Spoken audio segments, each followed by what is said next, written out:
आपकी study Hindi channel में आपका स्वागत करते हैं।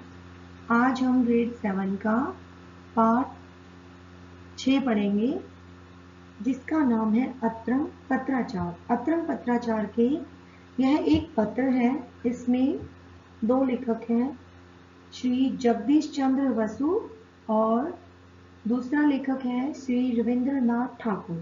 इन दोनों के पत्र हैं। सबसे पहले पाठ का सारांश पढ़ते हैं। श्री जगदीश चंद्र बसु व रविंद्रनाथ ठाकुर के एक दूसरे को लिखे गए ये पत्र दोनों के आदर्शों को उद्घाटित करते, यानी दोनों ने ये पत्र एक दूसरे को लिखा था। बसु के पत्र में देश वापस आने की आतुरता है। इंग्लैंड में सब सुख सुविधा होते हुए भी वे स्वदेश आना चाहते हैं। उनका स्वास्थ्य खराब है, ऑपरेशन भी होना है।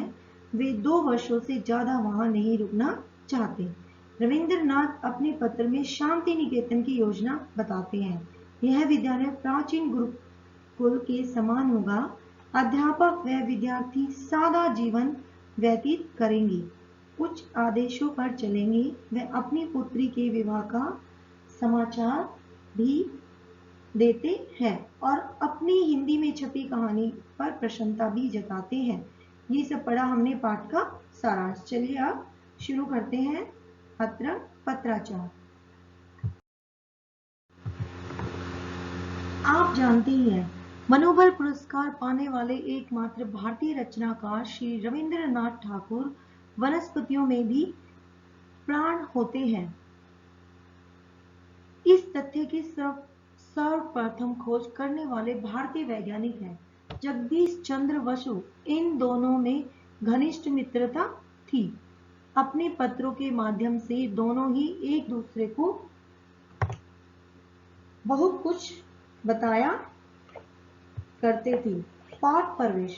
जिन दिनों बसु इंग्लैंड में अनुसंधान कर रहे थे, उन दिनों कवि गुरु श्री रविंद्र को लिखे पत्रों में उनकी साहित्य की खुलकर समालोचना भी करते थे और प्रशंसा भी, उत्साहवर्धन भी करते थे और उनका महत्व भी उजागर करते थे। दूसरी ओर रविंद्र भी अपने पत्रों में अपने मन की बात लिखने में संकोच नहीं करते थे, वह पारिवारिक बात हो या साहित्यिक। इसलिए एक पत्र में उन्होंने यह तक लिख भेजा कि हिंदी में छपी अपनी कहानी पढ़कर बहुत आनंद आया। अब पढ़ते हैं। सबसे पहला पढ़ेंगे हम पत्र रविंद्रनाथ ठाकुर के नाम जगदीश बसु का पत्र, लंदन 2 नवंबर 1900। बंधु। अब सबसे पहले पढ़ते हैं श्री रविंद्रनाथ ठाकुर का पत्र।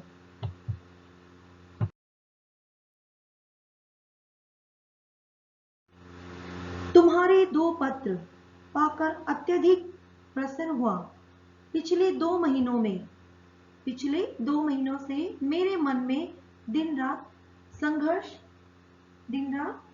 चल रहा है। यहाँ रहूं या अपने देश लौट आऊं, क्या तुम भी मुझे प्रलुप करोगे? जरा सोचकर देखिए, यदि हम सब अपना अपना बोझ छिटक कर चल दे, तब कौन उस भार को वहन करेगा? और भी याद करके देखिए, 3 साल पहले मैं तुम्हारे लिए एक प्रकार से अपरिचित ही था। तुम स्वतः प्रवृत्त होकर मेरे निकट आई। तत्पश्चात एक एक करके अनेक आत्मीय जनों के प्रबल स्नेह बंधन से आबद्ध हुआ।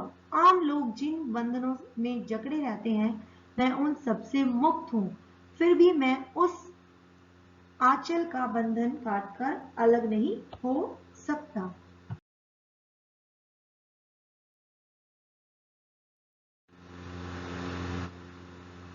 मैं कई बार बिना सोचे लिखता हूँ, कई बार चेष्टा किए बगैर ही मन में बहुत भाव उठते हैं। बाद में आश्चर्यचकित रह जाता हूँ, यह सब मेरे बावजूद है, मुझसे परे है। कौन मुझे यह सब सुना जाता है? मेरे देह की मूल अंतर्वेदना है भारतवर्ष। यदि वहां रहकर मैं कुछ कर सका, अपने जीवन को धन्य समझूंगा। स्वदेश लौटने पर जो विघ्न बाधाएं उपस्थित होगी, वह सब समझ रहा हूँ। यदि मेरा अभीष्ट अपूर्ण रह जाए तो उसे सहन कर लूंगा।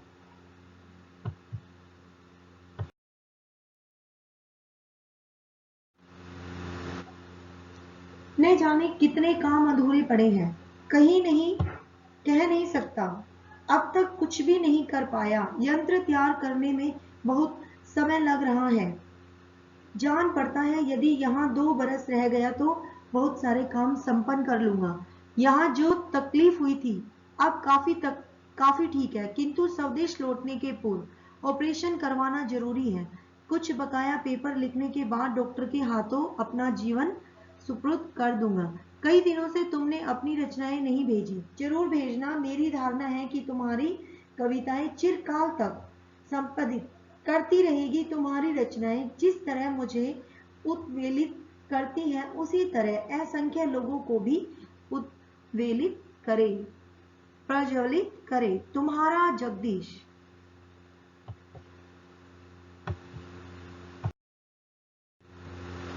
पहला पत्र हम पढ़ चुके हैं, दूसरा पढ़ेंगे। श्री जगदीश चंद्र बसु के नाम रविंद्रनाथ ठाकुर का पत्र, अगस्त 1901। बंधु,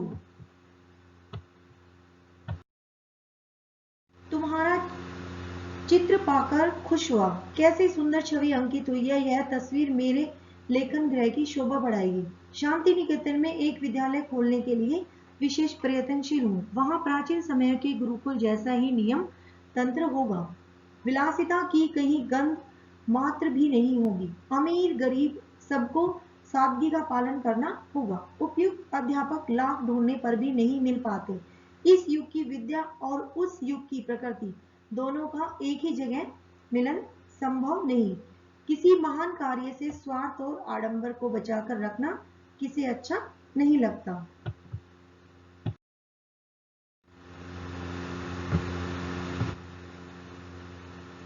अब तक अंग्रेजी शिक्षा हमें यथार्थ कर्मयोगी क्यों नहीं बना सकी। महाराष्ट्र में तिलक और प्रांजपे है, लेकिन हमारे यहाँ वैसे कर्मठ त्यागी क्यों नहीं है।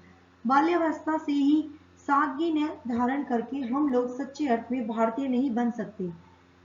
असंयत प्रवृत्ति और विलासिता हमें भ्रष्ट कर रही है। दारिद्र्य को हम सहज भाव से ग्रहण नहीं कर पा रहे, इसलिए हर प्रकार का दैन्य हमें पराभूत कर रहा है। इस बीच एक बार तुम यहाँ आओ, तुम्हारे साथ जुड़कर इस काम की बुनियाद रखनी होगी।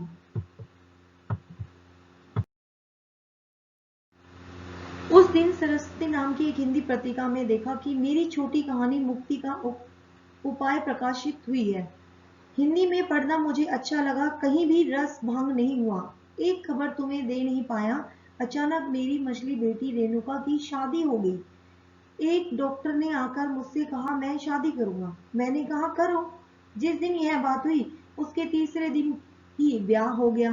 अब लड़का अपनी एलोपैथी डिग्री पर होम्योपैथी का मुकुट लगाने के लिए अमेरिका रवाना हो रहा है।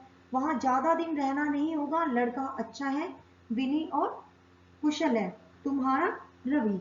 ये हमने पढ़ा दोनों पत्र अत्रंग पत्राचार में।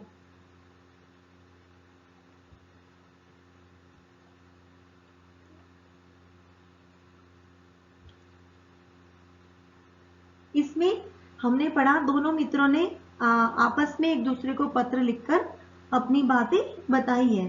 पहला पत्र लिखा था इसमें श्री रविंद्रनाथ ठाकुर ने श्री जगदीश चंद्र बसु को, और दूसरा लिखा था श्री जगदीश चंद्र बसु ने रविंद्रनाथ ठाकुर के नाम।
ven pa' acá. Y ahora.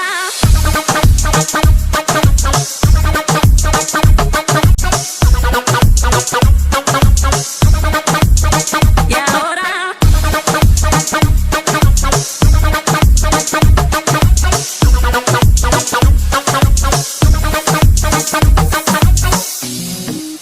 It's looking us right. Can't get you out of my sight. Whoa, oh. Is it love, love, love, love, love? Is it love, love, love, love, love? You start this fire. The way you look at me takes me higher. I want this moment to last forever and ever and over again. Give me some of that. Ooh la, la. Tómame la mano que tú eres cosa buena. Esta noche quiero para sobre la arena. No sé una pierna, no sé nada más. Ven pa' acá. Y ahora.